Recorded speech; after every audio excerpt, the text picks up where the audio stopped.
he said he saw.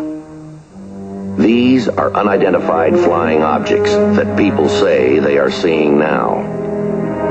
Are they proof that we are being visited by civilizations from other stars? Or just what are they? The United States Air Force began an investigation of this high strangeness in a search for the truth. What you are about to see is part of that 20-year search.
That's it. I saw them, and all I wanted to do was get to a phone. You believe me, don't you, Captain? You know, I've read about UFOs, I've heard about them, I've never seen one myself. It's too bad you didn't have film in that camera. Well, I thought I bought some of the BX before I checked out. Pete? Lieutenant Staley, Sergeant Pete Cochran. Lieutenant? Pete, I want to crank out a priority Twix to Right Pat, Project Bluebook. Yes, sir. Lieutenant, now let's get all of our ducks in a row. Now, you checked out at Stead yesterday evening? I just finished survival school. I was reporting to Colby Air Force Base with a delay en route in Los Angeles. My wife lives there. She works in admissions at UCLA. Now, you want to fill this out, name, rank, serial, the usual? I still can't get it out of my mind. That machine, whatever it was.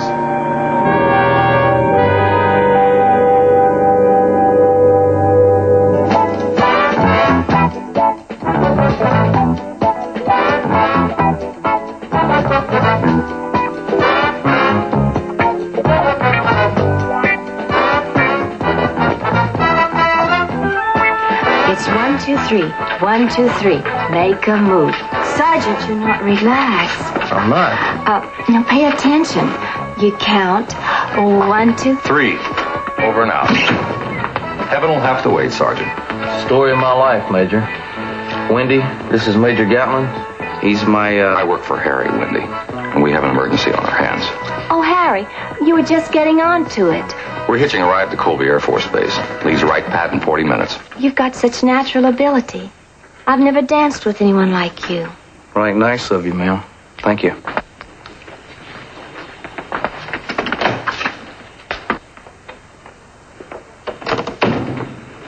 How much do these lessons cost you, Harry? Well, I get a special rate because I passed the entrance exam. It's $150 for 8 lessons. You heard what she said. I got natural ability. Oh, Mr. Keller, you have such natural ability. I've never danced with anyone like you.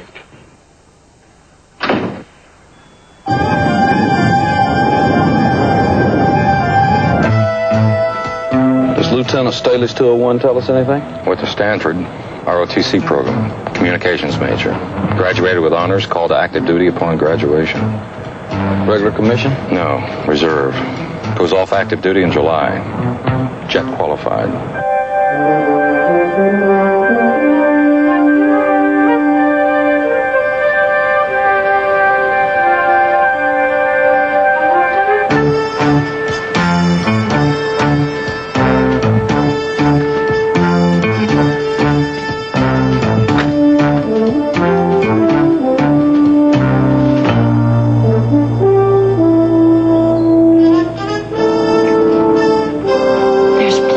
Daddy. Oh, no. Thanks, honey. That's enough. I keep telling my patients to ease off on caffeine. I ought to follow my own advice.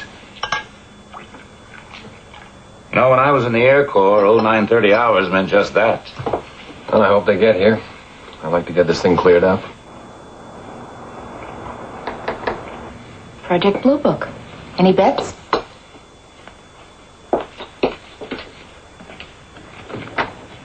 Hello. I'm Major Gatlin. This is Sergeant Fitz, Foreign Technology Division, Project Bluebook. We have an appointment with Lieutenant Paul Staley. I'm Mrs. Cynthia Staley. Won't you come in? Thank you. Morning, Major. Good morning. Sergeant. Lieutenant? Gentlemen, I'd like you to meet my father-in-law, Dr. O'Neill. How are you, sir? Major Gatlin? How are you, sir? Sergeant Fitz. So this is going to be a real debriefing, huh? Lieutenant Staley's experience yesterday seemed to warrant it, sir. I was a flight surgeon, 5th Air Force, Korea, 1951. That's so. Where the debrief became sophisticated, Sergeant. Goodbye, Daddy. Good to see you. Don't get started on the wild blue yonder now. Bye, honey. I'll see you out. Why don't you call me at UCLA when you're finished? Gentlemen, have a seat. Thank you. I trust there are no objections while I sit with my son-in-law while you explore this situation. Well, actually, sir, there are some advantages to privacy in these matters. I anticipated you might say that, Major, so I phoned my old friend Lieutenant General Thompson in San Francisco. And Tommy has suggested, informally, of course, that I be present, professionally. As a colonel in the reserve, you see, I've kept up with the literature of flight medicine, the psychological aspects of UFO reports, been a consultant. If you want to verify this communication. Well, I don't think we need any verification on it, sir, and I certainly have no objection as long as the lieutenant doesn't. I didn't realize you'd contacted General Thompson about this, Colonel. I didn't want to bother you, Paul. Lieutenant, shall we get started? Right away. Lieutenant Staley, who have you talked to about this episode outside of Captain Selvage at the weather station? Only my wife. I drove straight through as soon as I'd reported to Captain Selvage. Cynthia was asleep, but she got up, made me something to eat, and, well, we talked for hours about that, about the survival school, but, yes, I told her everything. You haven't talked to anyone else? No, sir. The communication from ATIC was very explicit. No one else, not even Colonel O'Neill. Curious as I am, of course. When Paul phoned me to say he'd arrived home, he did say he had had an encounter, but that was all. You can appreciate my interest, personally and professionally. Let's turn the recorder on. Yes, sir. Recording, sir. An interview with First Lieutenant Paul Staley, serial 570-148385. 09:45 hours, May 20, Los Angeles, California. Regarding sighting of possible UFOs the morning of May 19. Reference ATIC 5993. Prisoner Lieutenant Paul Staley, Dr. O'Neill, Colonel, Air Force Reserve, Sergeant Harry Fitz, Major J. Gatlin. Before we start, Major, what is the disposition of these tapes as far as Project Bluebook is concerned? Those tapes are for Air Force files only, Colonel. Very good.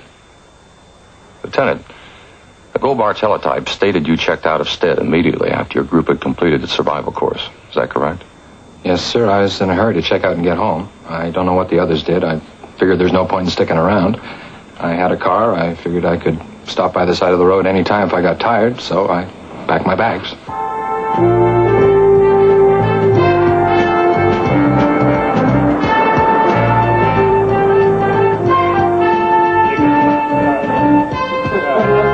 Hey, come on, Paul. What's the hurry? Stick around. We're working up to a party here. Looks like you started already. 48 days with you people in the middle of nowhere is ample. I got my traveling orders as of now, and this team is traveling. Got my flight bag?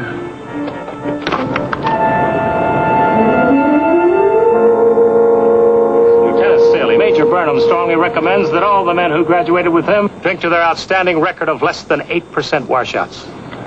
Sir, Lieutenant Staley kindly thanks the Major for his recommendation. Salute. Salute.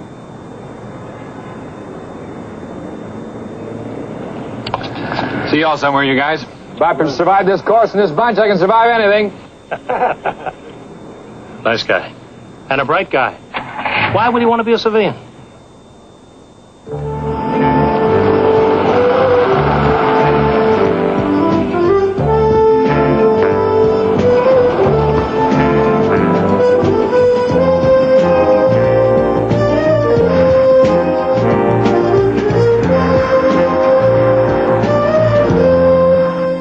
I knew it would be easier driving at night in the desert, so I kept on going.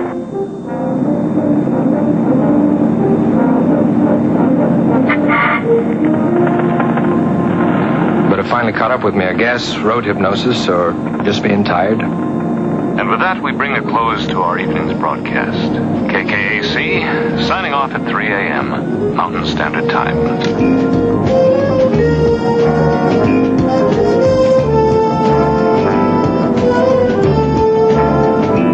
So I got smart, pulled off the side of the highway just for a while.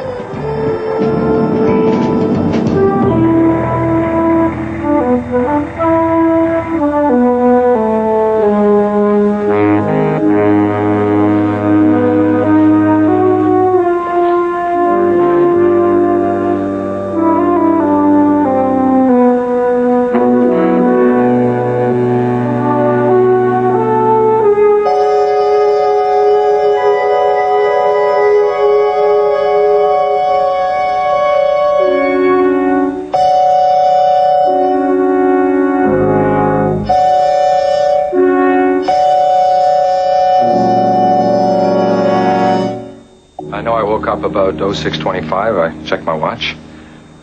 I was stiff, of course, but I'd had a good sleep considering. I just wanted to get somewhere to wash, have breakfast. I was doing 55 or 60, I guess. Any other cars on the road? Last couple hours that night, didn't see one car. Next morning, definitely not. I remember I was going around this big curve when all of a sudden the engine quit. The radio went off, too. The whole electrical system went dead. I knew I wasn't out of gas. I coasted to a stop, and I was trying to get it started again. I was just getting out to look under the hood when I saw them. It's funny, the first thing I thought of, I said, Paul, you idiot, you're dreaming. You're not awake yet.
engine kicked right over.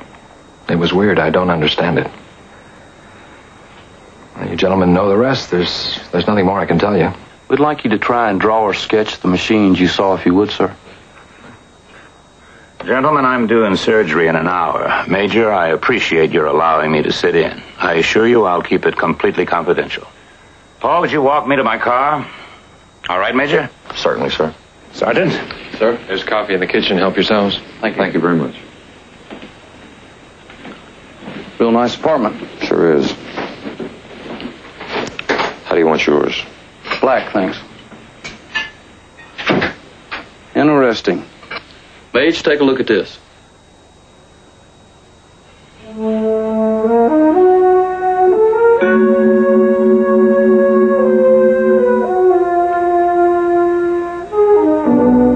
To talk to you like a father-in-law. Forget it. We both appreciate everything you've done. I know you're considering leaving the Air Force, just as I strongly recommend that you do not. Let's face it, this town is full of unemployed communications majors who graduated with honors. But listen, this is a real opportunity. I suspect your report will be buried just as these UFO investigations usually are.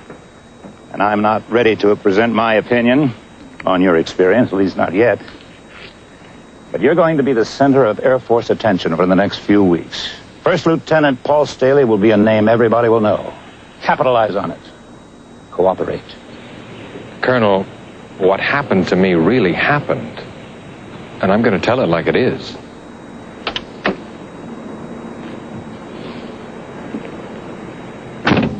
Play your cards right. Use this. You'd be surprised, Paul, how far it may take you. Who knows, maybe you'll find the Air Force is a full-time career for you after all. I've got a good chance at a job in Denver. Have you accepted yet?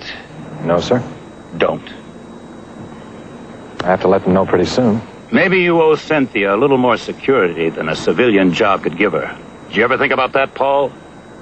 I know what you mean. Neither of us want Cynthia to be working, and she won't have to.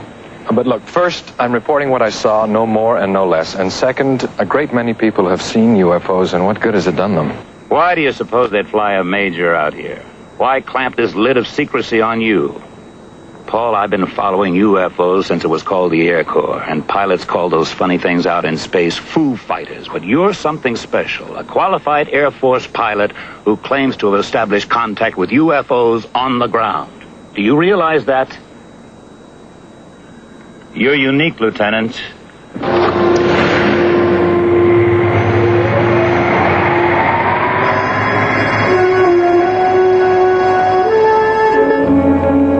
I'm transmitting all the sketches Lieutenant Staley drew for us right now. And the interview tape's being transcribed, and it'll be at Wright-Patterson in the morning. All right, sir, we'll carry through on our end, but why? Oh, I see. No, I haven't, but I'll be talking to his wife later today. All right, sir. Goodbye, sir. That was right, Pat. Base commander out at Colby's convening a hearing board next week. Why? Lieutenant Paul Staley requested it.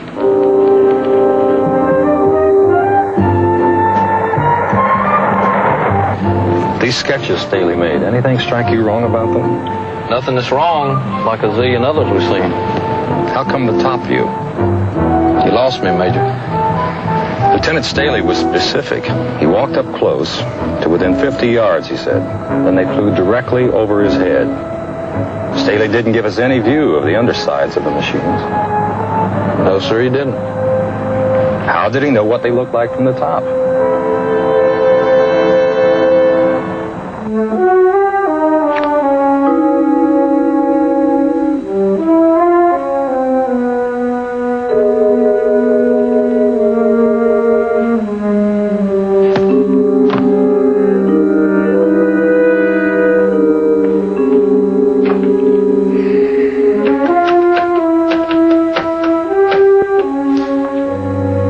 Cynthia Staley, please. Graduate admissions. Yes, I'll wait.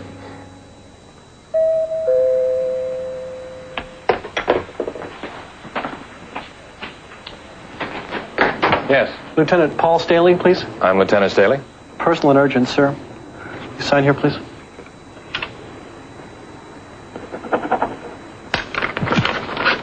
Thank you. Thank you, sir.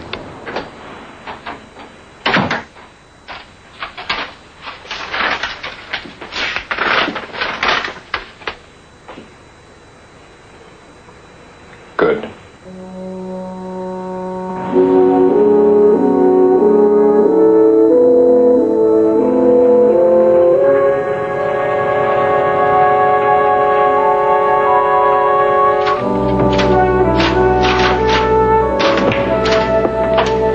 Oh, yes, sir. May I help you? Mrs. Staley busy? Well, her door was closed when I came in from duplicating. Let me buzz. There's a gentleman here to see you. May I ask your name, please? Mr. Staley. Mr. Staley. Yes, ma'am. You can go right on in, sir. Thank you. Hi. I know I'm a bit early. I thought maybe I didn't know you wanted to talk to Mrs. Staley, sir. We're even, Lieutenant. We didn't know you asked for a hearing board. I thought you did know. How? When you didn't request it till today? After Sergeant Fitz and I left? Well, I'm sure you know why I wanted the board. You gentlemen have investigated a number of UFO sightings. We have. I'm sure you know how the majority of people feel when they read about these things. They think anyone who reports seeing a flying saucer is some kind of nut. First off, Lieutenant, we're not the majority. And we do not believe that all individuals who have sightings are oddballs. I don't want Cynthia to have to answer the usual questions. Does your husband hallucinate? Does he take drugs? Does he lie? You probably want to know if our sex life is satisfactory, too. Lieutenant, you related an extraordinary experience to Captain Selvage over at Gold Bar. Now, we may never be able to prove that you saw what you did, but we sure cannot prove you didn't. You were there. We weren't. Now, we're going to dig into it and make sure that no one's trying to make a fool out of you. Maybe it's gone beyond that already. Maybe I already am.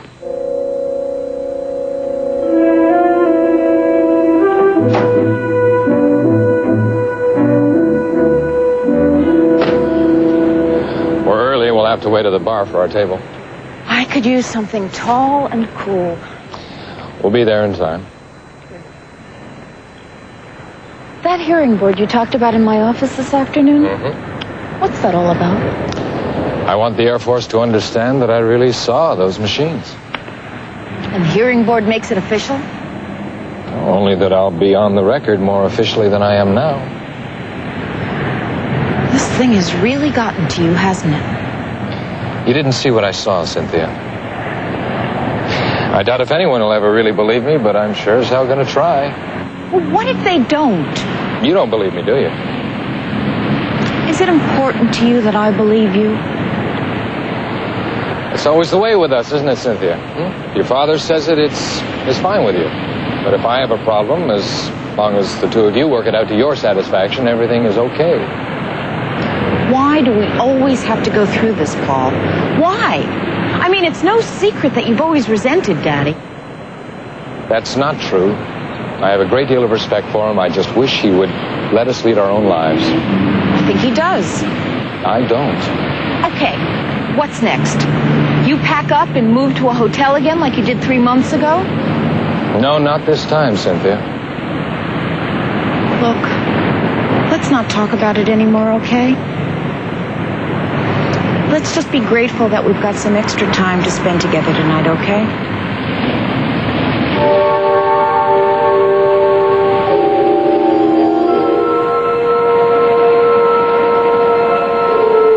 I saw those things. Nothing will ever change that.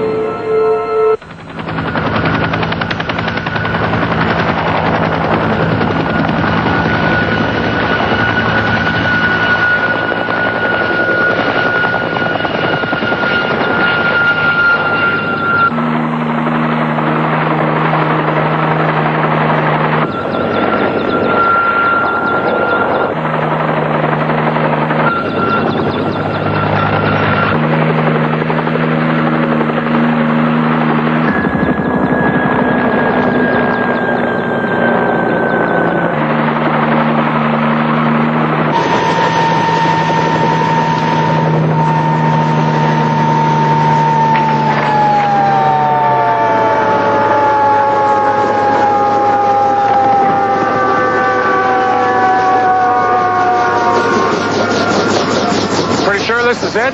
It's very close, yeah. The way the road curves over there and the hills they flew over. I think it may be a few yards further down there, Major. All right.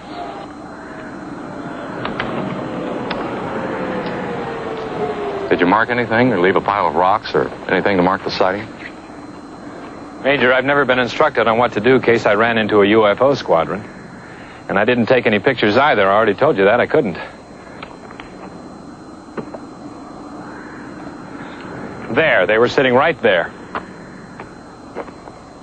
And the indentation from the landing gear should be right in this area. There were 3 to each, equilateral triangles, total of 12. There's the highway. Here's where you originally marked the landing site. You couldn't be off more than a couple hundred yards, right? More or less. All right, we'll correct that in red. Lieutenant, it took off from over here, then what? Well, they hovered above the ground a few feet. I was right over there.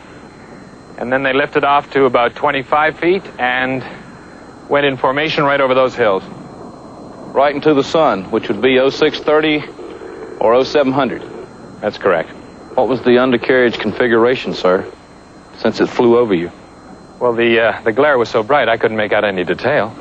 Well, how did you know what the upper surface looked like, the top section? I'm not too good at making sketches. I didn't know. I tried to give you a general impression, size and shape. Sir, I didn't see any traces of landing gear marks. They were there. I saw them when the machines were hovering and again when they lifted off. This is sandy country. It's possible when they took off, their propulsion systems might have covered the landing tracks over. No, Sergeant, they were there. I know those things kicked up a lot of sand, but I saw the marks after they took off. Wind, maybe. Sir? Well, it is sand. Desert winds aren't uncommon. Maybe the marks were drifted over, filled in. Well, that must be it. It's got to be. It's the only possible explanation, isn't it?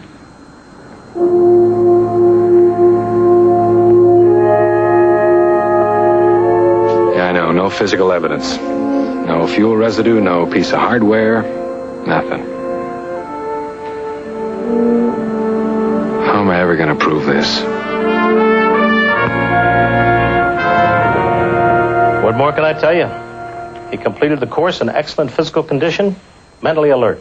He's one of the best young officers I've ever trained. His 201 proves that, doesn't it, Major? Particularly the way I graded him. Top 10%. Yes, sir, we noticed that. Would you consider him capable of falsifying an official report? Oh, not on your life. No way. Was he a practical joker? Not for 7 weeks. Not taking this course. Have you been through yet, Major? I come up in November. What I was getting at is, could you accept the proposition that this sighting of his might be a hoax? Well, I don't happen to believe in UFOs myself. But if Paul Staley said he saw some, I believe him. Just one more question, sir. This one's personal. Is this survival course really as tough as we hear, sir? Even in the latrines, Sergeant.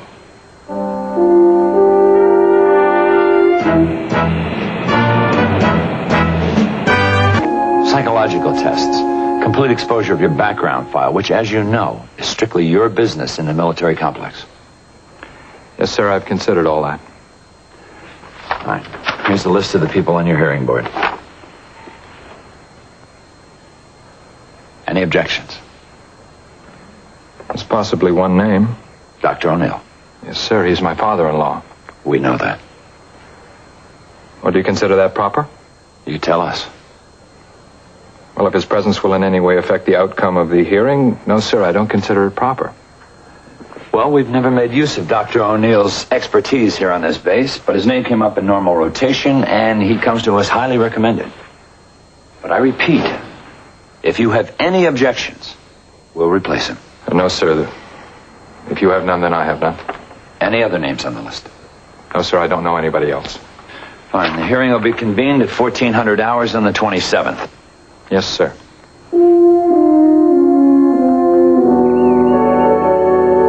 Talk to him and I'll handle everything else. I don't like to promise anything, but I suspect that Paul can make captain very soon. Maybe even be stationed somewhere around here. You'd like that, wouldn't you, honey? Of course I would. But do you think Paul would? Well, if he wouldn't, he's simply not using his head. Although there have been moments recently when I've had my doubts. This UFO business, seeing these things or thinking he saw them, has become an obsession with him. I'm really concerned, Daddy.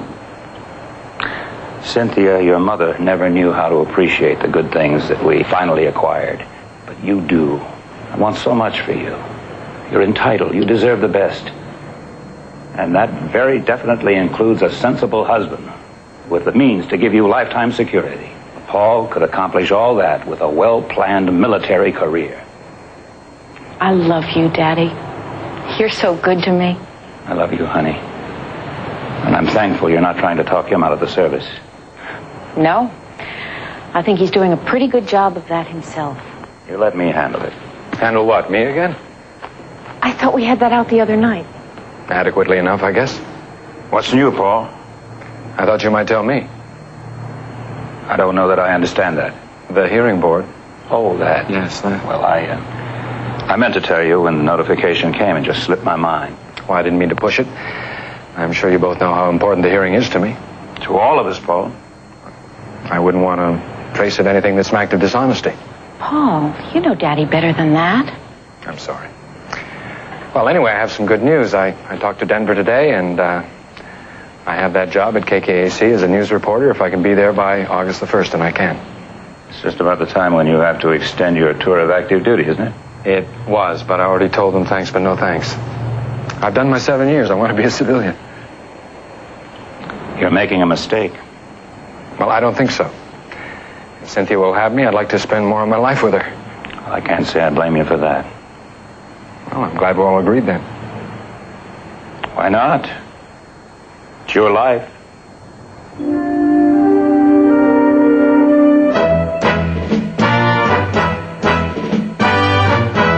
I know we've almost concluded this rather lengthy hearing, but I also know we've been here for 4 hours, and I wonder if a short break might not be in order. Colonel, I believe my evaluation is all that remains, and I assure you it'll be brief. In fairness to Lieutenant Staley, who has certainly been subjected to a great deal of personal strain, I feel we should continue. Just for a few minutes. Very well, Dr. O'Neill. The psychological profile developed by Major Evelyn Lake unquestionably presents the lieutenant as an intelligent, reasonable officer. His record is exemplary. He's just completed one of the Air Force's most difficult courses with its known physical and mental demands. I refer to the survival course. In many ways, then, Lieutenant Staley is not the typical individual who is reported sighting UFOs. Just as his encounter on the ground at close range is far from typical. In fact, it is most certainly unique in the many thousands of cases that have been investigated. Let's begin with that survival school course and his completing it on 18 May last. He had to be plagued with complete physical and mental exhaustion, as everyone who completes the course is. Nevertheless, Lieutenant Staley decided to drive straight through, almost 600 miles. Strange decision, at best, in view of his fatigued condition. Perhaps that is precisely what caused his temporary loss of memory. Example, in his interview with Major Gatlin, Lieutenant Staley declared he'd had no drinks, no intoxicants, no alcohol. Although Major Burnham reported from the base, you'll find this on teletype of 22 May last, that everybody was having a couple of drinks. And Burnham actually gave at least one to Lieutenant Staley personally. If the lieutenant forgot one drink, perhaps he forgot two. Or even three. So, completely exhausted, Lieutenant Staley does not drive a couple of hours and sleep in a motel. No, he continues driving until he suddenly finds himself running off the highway. A confused mental state, to say the least. Then the pulling out onto the road at dawn, the complete, fantastic loss of power of his automobile. As he put it, obviously caused by some strange electromagnetic force in the vicinity. And then, there they are. The flying saucers. This officer, trained for 3 years to recognize dials, gauges, structural configurations with better than 20/20 vision. And all he can recall are a group of strange machines, 4 of them octagonal in configuration. Oh, he did recall in some detail what the top of those space machines looked like. It's his drawing number 7 in AF-112, although he admits he never saw the top. I think it interesting that his descriptions are identical to the cliché descriptions in all of the pattern flying saucer reports. Lieutenant Staley's account is clearly fraught with inconsistencies. That he bought film, but forgot it. Trained observer, he made no effort to definitely record his location. Lieutenant Staley will be eligible for discharge on 14 July this year. His academic training and education, generously supplied by the United States Air Force, complete with a degree in modern communications, were all directed towards a television career and on-camera performing. He has stated that on completion of his reserve tour in the Air Force, he will associate himself with a television station or network. And if he has kept his thumb on TV's pulse, and a clever, ambitious man certainly would, he knows the great public interest in flying saucers and UFOs. The lieutenant's library boasts in excess of a dozen books about flying saucers, almost all of them describing translucent domes, bright metal skins emitting lights, all without specifics. I submit to this hearing board that Lieutenant Paul Staley's own credibility is far less than most of these quick-buck, supercilious authors of the bills he has cluttered his mind with. The lieutenant is a totally unreliable witness. His so-called sighting is high fiction. And why? Because of the lucrative opportunities and the sensational interest in his appearing as a TV commentator, as an eyewitness who has seen UFOs up close. He is aware that there is no better way to enter his chosen civilian profession than with a dramatic announcement that he is the only unimpeachable person, a qualified observer, an ex-Air Force pilot to have seen and actually made contact with flying saucers. There may be other motives as well for this fanciful report. I am fully aware of the obvious, crass commercial motives. I'm sure you are too.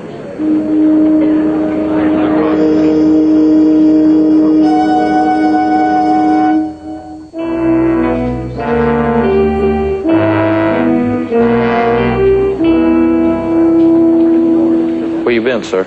Made a couple of phone calls, and I made a couple more. Didn't take them long to reach a determination. What other conclusion could they possibly have reached?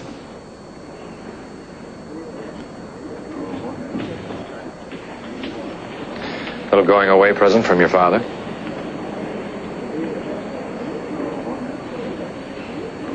I'm sorry. Are you really?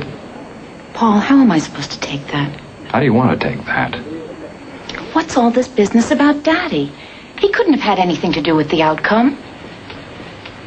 Well, you ask him to tell you about it some rainy night. He's very good at war stories. I've had about enough of them, but you were raised on them. Paul, I wish you'd stop talking in circles. Well, we've been heading in this direction for quite some time, haven't we, Cynthia? Now's as good a time as any. From here on in, who's it going to be, me or your father? This is neither the time nor the place to discuss this. This is the precise time and the precise place to discuss it. You're serious, aren't you? All right. If you were faced with a choice, how would you make it? I was in that hearing room today, and I made it. Well, I can't. And I don't see any reason why I should have to. We just have to talk about this. It all got said in there.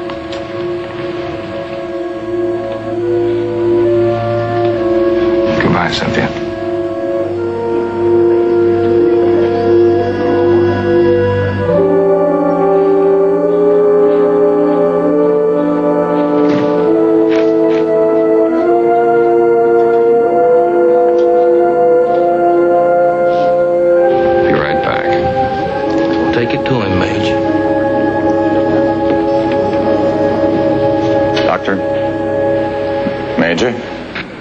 Give you the Academy Award for your performance in there. Take it easy, Major Gatlin. Like you did with Staley?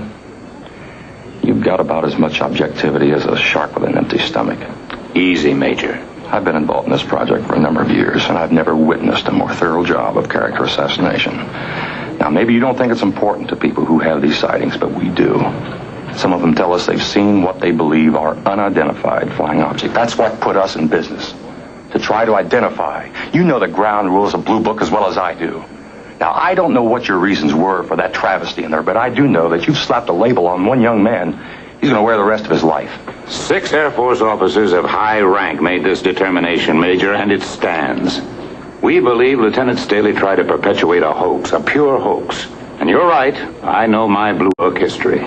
Enough to know you've dealt with a good number of these. Only when they were thoroughly proven to be such, and this one is not.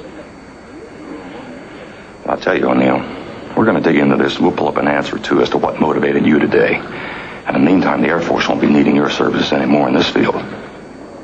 You're making command decisions now, are you? No, sir. Headquarters Air Force. Very well, Major, but I called it as I saw it. Now, what would you have done if you were me?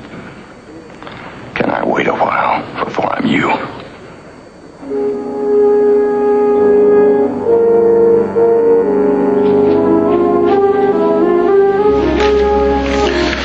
Well, sir, how do we put it down? What it really is.